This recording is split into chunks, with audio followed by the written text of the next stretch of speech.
अगली बड़ी खबर बद्रीनाथ से आ रही है, उससे आपको रूबरू कराएंगे। बड़ी जानकारी, बद्रीनाथ धाम में दान चढ़ावा हेराफेरी मामला देखा क्या है। दान हेराफेरी में 32 दिन की फुटेज डिलीट कर दी गई है। 32 दिन की सीसीटीवी फुटेज कैसे डिलीट हुई, ये सवाल बना हुआ है। इंजीनियर फुटेज रिकवर करने में जुटे हुए हैं, प्रयासरत हैं। बीकेटीसी के दावों की पोल खुल चुकी है। 45 दिन की सीसीटीवी फुटेज सुरक्षित बताई गई थी और अब ये पाया गया है कि कुछ दिनों के सीसीटीवी फुटेज डिलीट कर दिए गए हैं।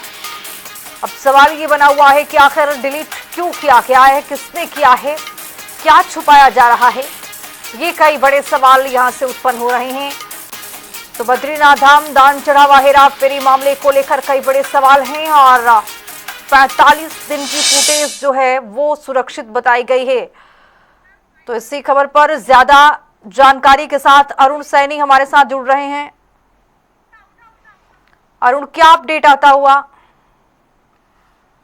बिल्कुल देखिए, जो बद्रीनाथ धाम में मंदिर में जो चल रहा हेराफेरी का मामला है, वो उसमें कई नए खुलासे हो रहे हैं और कई नए मोड़ इस मामले में जो है अब आते हुए दिखाई दे रहे हैं। जिस तरह से जो कर्मचारी है प्रमोद नौटियाल, उन्हें गिरफ्तार भी किया गया और उसकी चार्ज जिस तरीके से निलंबित भी किया, और ये तमाम चीजें निकलकर सामने आई कि इससे पहले भी कई बार वो चोरी करता हुआ दिखाई दिया है और कई जो सीसीटीवी फुटेज आई है या जो कई तरीके की कुछ फोटोज आई है, उसमें साफ तौर पर वो चोरी करते हुए दिखाई दे रहा है। तो ऐसे में अब जिस तरह से एसआईटी जांच इस मामले में चल रही है, एसआईटी भी अपनी जांच कर रही है, तो ऐसे में एसआईटी इस मामले को लेकर पूरी गंभीरता से जांच भी कर रही है और तमाम नई जो चीजें हैं, जो खुलासे हैं, वो कर भी रही है और पूरी जो है जांच चल रही है। जांच में जो दोषी भी पाए जा रहे हैं उन पर कार्रवाई भी हो रही है। तो ऐसे में अब 32 दिनों की जो सीसीटीवी फुटेज है वो डिलीट पाई गई है, वो सीसीटीवी फुटेज नहीं मिली। हालांकि बीकेटीसी की तरफ से कहा गया था कि 45 दिनों की जो है सीसीटीवी फुटेज हमारे पास है। तो ऐसे में अब इस मामले में जांच होगी और जांच में ये सीसीटीवी फुटेज क्यों डिलीट हुई, किस वजह से डिलीट हुई, क्या कारण रहे, क्या खामियां रही, किस वजह से जो है सीसीटीवी फुटेज नहीं मिल रही है, तो इसको लेकर के भी जांच होगी। और जो एसआईटी टीम है, जो अन्य टीमें गठित की गई है, जो जांच कर रही है, तो ऐसे में वो जो सीसीटीवी फुटेज है उसे रिन्यू करने की कोशिश भी कर रही है। तो अगर सीसीटीवी फुटेज मिलती है तो उसमें स्पष्ट तौर पर हो जाएगा कि आखिर इसमें कौन कौन शामिल है।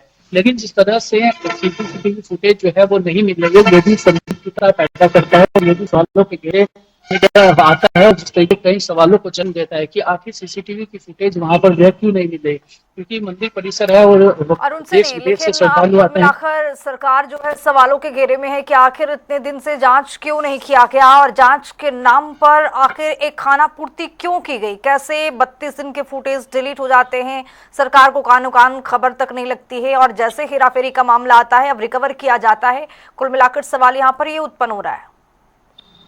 जी बिल्कुल, देखिए जरूर जी, क्योंकि बद्रीनाथ धाम की बात की जाए तो देश विदेश से श्रद्धालु पहुंचते हैं और सीसीटीवी फुटेज कई दिनों तक या कई महीनों की सीसीटीवी फुटेज जो है वो रखी जाती है, ताकि अगर कोई दिक्कत हो, कोई इस तरीके की त्रुटि हो या कुछ हो, तो सीसीटीवी फुटेज के जरिए जो है तमाम चीजें वहां पर देखी जा सके।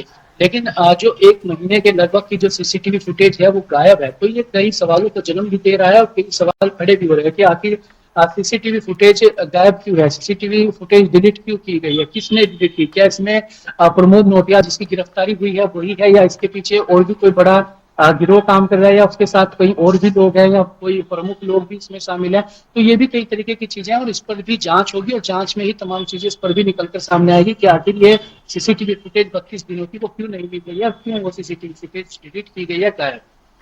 बिल्कुल रहेगी हमारी नजर की सरकार की ओर से क्या आदेश दिए जाते हैं और किस तरह की प्रतिक्रियाएं आगे सामने आती हैं। तो बने रहिए, अरुण आगे भी आपसे अपडेट लेते रहेंगे।